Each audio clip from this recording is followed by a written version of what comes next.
Welcome to this session, Practical Ways to Build Resilience in Your Students. I'm your speaker today, Hilary Nunns, and I hope that we can help to embed some of the ways we can help our young people, no matter what age. I know that a lot of people that come onto these sessions, they range from primary right up until further education and even higher education. So we'll try and contextualise a few things along the way, but I'm going to have to rely on you to do that depending on the age group you work with. So first of all, what we want to cover is we want to unpick what is resilience and why it's important. We'll look at some practice techniques to help develop resilience. And what I mean by that is some things that we can all do every day for ourselves and for the individuals that we are around, whether we work with or at home. And some of the things that we can develop that will become habits and therefore will become part of your everyday, how you go about things. And then we are going to explore the link between external factors, because what we don't always know what they are, but we might recognize them in ourselves, and we can help to explain to others who might look up to you for that. So first of all, I thought this was a really important screen to show because the scribble effect there kind of explains or demonstrates as a visual of overwhelm and anxiety, and how sometimes we feel a bit foggy in the head because there's too many things to do, or there's lots of factors that we have to brush away. And we do live in a world of uncertainty, much more so in the last couple of years, but actually ongoing for lots of different reasons. We all want answers and we all want to be able to cope. But what this uncertainty does is it raises our stress levels. It lowers our ability to cope. And when we talk about resilience, we kind of think a bit of breaking through a bad situation and still growing. So I like this graphic because it depicts that, we've got a crack in the paving slab, but it's okay because life is still going on. I mean, that's the green shoots of progress there, really. But really, resilience is the ability to withstand stress and pressure. And if you do get knocked down, you have the ability to bounce back. So bounce back ability is a nice word to use. It's not easy to say, but it does really mean what it says. You'd be able to cope with the problems and setbacks that we might have, whilst all the time kind of pushing away all these other things that perhaps cloud our judgment and fill our heads with stuff. So people have resilience to a greater or lesser degree, not just because of their sort of intrinsic ability, but because of what's going on around them as well. I really love this quote. I mean, there are lots of quotes about resilience, but this marvelous man, Nelson Mandela, said, "The greatest glory in living lies not in never falling, but in rising every time we fall."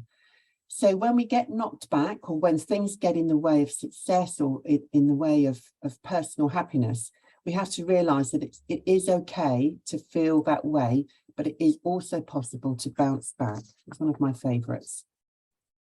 So what's the difference then between pressure and stress?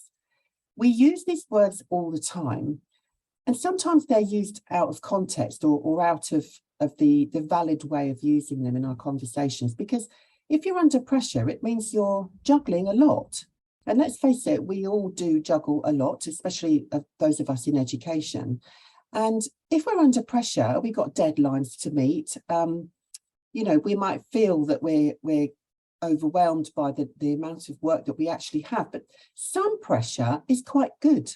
I mean, I cope quite well under pressure. If I have deadlines, if I have an event coming up, or some of us have got marvelous events coming up like weddings and Christmas and all the things that we enjoy, and you still feel under pressure to get to that stage. So pressure is not always a bad thing. It can be a good thing as well. And if you work best when you're working towards deadlines, then that's actually pretty good. So all the time you're under pressure and you're coping, that's fine. That's quite realistic in the world of work. But it's when you're not coping that you would then be under stress. So that's the difference between the two. Being under pressure is when you're coping really well, even though you're busy. But when you're stressed, it means you're not coping. So you are now overwhelmed. Some people who work really well under pressure will admit that there are times when it gets too much and it now becomes stress. So I think this kind of explains it really well. There's a very strange expression, isn't there, which is the straw that broke the camel's back. And this cartoon character here just shows one more straw and I am not going to cope anymore. So when we are working under pressure and just about coping, and it only takes one small thing to stop you from coping, and it now becomes stress. Okay, so we have to recognize that our normal coping strategies will go at times unless we recognize that the pressure is turning into stress. Okay, so we need to kind of use that language. We need to use that language with our students, young people that we're working with, because then they'll be able to use it too. So stress, you know, sometimes will show as you feeling broken, which is what this is trying to depict, but it doesn't have to be distressing. You can manage it, but you need to be able to recognize the signs so that you avoid this, getting to that point. So here are some triggers, and we call them stressors. These are triggers for stress. And you've got some external things here. You have no influence over them necessarily, and especially we're talking about your students. So it could be that you may not know about some external factors. It depends on the age of the child, but certainly big changes in family you would probably be notified about if they're quite young.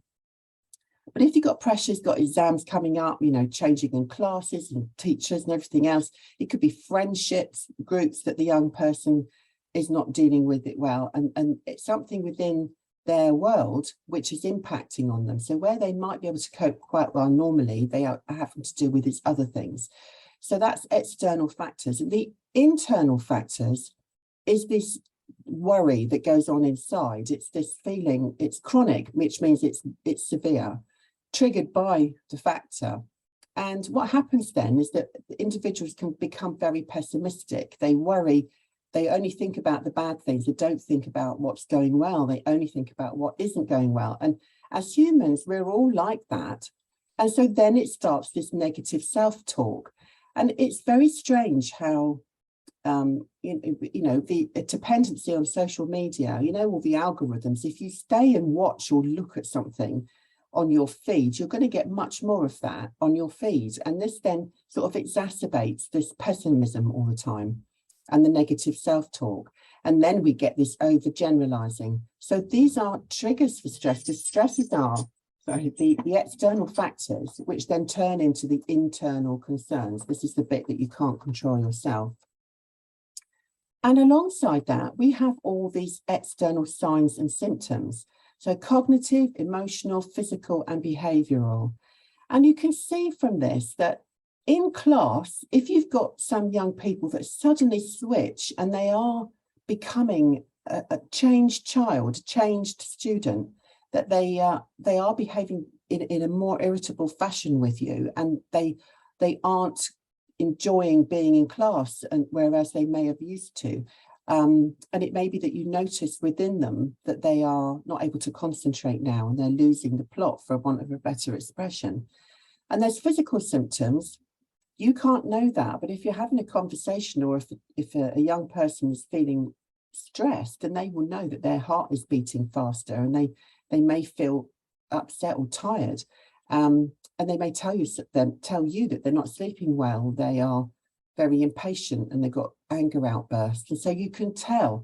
And all of these, you'll probably recognize it in yourself when you are also under a stressful situation, when some stressors have triggered and you are now not coping. So this is the point at which you have to think, well, what can we do?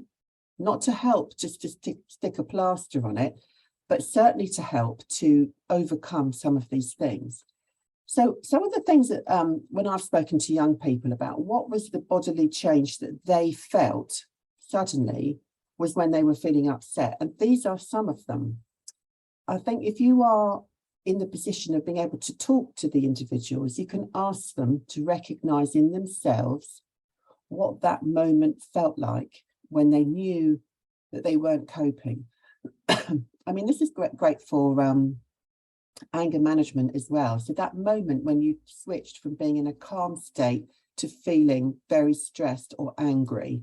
And you can see some of them here, especially the in breathing rate and feeling tremble, like you're feeling trembly, getting hot under the skin. That is a bodily change. And if they feel this way, then they need to seek help. And that means not help with the doctor necessarily, but someone to talk to about their situation. Notice them in yourself and also check in with your students and ask them how they feel, not just, are you feeling upset, but saying, well, are you feeling sweaty in your hands, etc. And obviously, the best thing we can actually give, which is a gift in my view, to avoid negativity is some strategies to prevent it or to recognise it and draw back from it. We don't get the chance often enough to do this, I believe, but gratitude and avoiding negativity is such a marvellous thing to do. And there's some easy things that you could perhaps put in place in your environment. So what I like to do with my students when we all talk about the bad stuff is say to them, right, let's write a list of everyone that we can thank. And what I mean by that is all of those people who help and support you.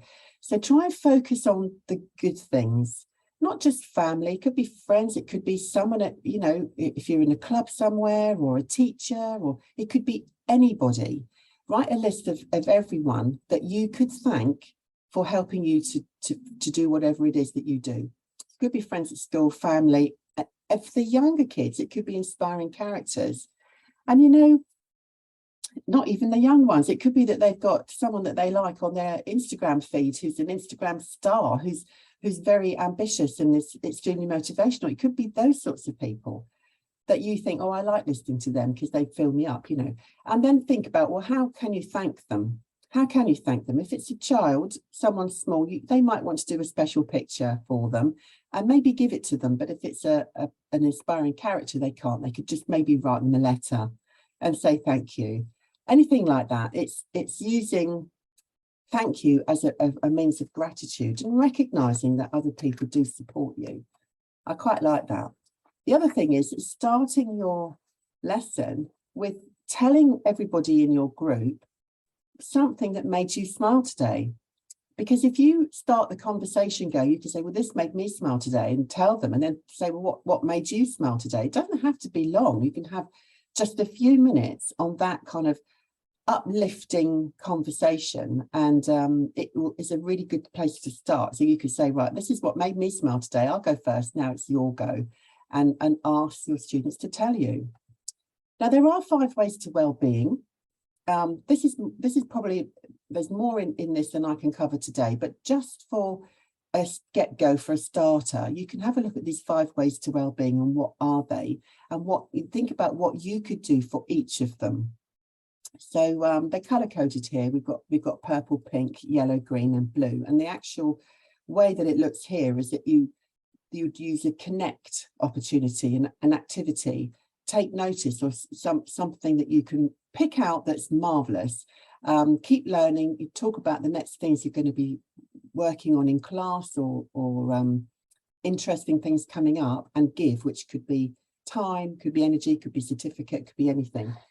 So write these words down. This is for you. Write these down and then think about what you could do to regularly reach back to these 5 ways and do something which would cover that area of well-being. So you could pick out something. If it's connect, it could be a get-together, working in groups, or choosing a group. It could be an event that you might be organising, or even look forward to. Be active. You could perhaps in class organise a seat break, a movement activity, a big stretch or something like that. Make people active in their lessons. Take notice. Each person could say one thing that they've noticed today that's either good or bad, or something that they have particularly been interested in. And the idea is to think about how you can use those keywords and as a well-being opportunity, and put something around it and keep it going. So you could have an orange day, keep learning, something like that. There's much more to this than I can cover in this session, but you should look up the 5 ways to well-being and get some ideas. So here's something else. I think the focus on positivity could be starting the day by sharing your joy, and maybe ending the day with gratitude. And gratitude means different things to different people, but I'm going to give you an idea of what my idea is in a second. But if you have got individuals who aren't coping very well, and they have a panic attack when they feel stressed or under pressure, they may need somewhere to recompose themselves. Yeah, maybe a snack or a drink. If they felt upset about something that's happening in their world or something that's happening right now, then they need to be reassured that it's over and that there's no going to be extra behavioural sanctions, if you like, because of it. That you might say, well, we're going to start again. You might need some help with X, Y, and Z, but I'm not, you know, you and I are on good terms now, and we don't need to worry about everything going forward. If it's a debrief that's needed, it could be that it's quite deep-seated in a stressor that's occurred, that's created a behaviour outburst or whatever it might be, a panic attack. Definitely, I'm sure most places now, they've got mental health first aiders, they have all these things in place. You need to tap into them. Mindfulness is another excellent opportunity to think about the present, not worry about the future. And I went on a mindfulness session once with a yoga teacher, a previous yoga teacher of mine who was running this mindfulness session. And what she did was she gave us all a little tiny box of raisins. And might not be your favourite food, but each of us had a little tiny box of raisins, and she gave us a box, and we all had to take a raisin out and we had to eat it really, really slowly. And she said, right, think about the texture, the flavour, how it feels in your mouth, how big it is, you know, how it's disappearing. And so for minutes and minutes, we had to do that. And it was a real example of how we don't do that, do we? We put things in our mouth and then it's gone before you know it. So mindfulness is really about being present in the moment and taking notice. And sometimes you could say to your students, you close your eyes and let us know what you can hear, or avoid distractions, tell us what you can see, etc. So the gratitude is what fills your heart with good things. And I like the 3 good things. I don't know if you've ever seen that. There's a hashtag all over Twitter, hashtag 3 good things. And it's a really good practice to, at the end of every day, to write down 3 things that were great, that were smashing about today. And if you can get that into your students as well, it could be an exit ticket that you just got to tell me 1 good thing about your day. You know, either way, just help to avoid this negative feeling inside and this self-talk, which is always on the pessimistic side. So gratitude helps with that. Mindfulness in everyday life is taking notice of what's around us and try and help your students with that. So I know that's a whistle stop, and I hope there were some things there that you've picked up that will be useful for you to use. The next Twilight Taster is on the 7th of December, and this one is actually going to be about ADHD on the 7th of December. We're going to look at a couple of things that you can implement in class, and I really hope to see you there. And all that is there for me to say now is to thank you very much for your participation, and I hope to see you again very soon.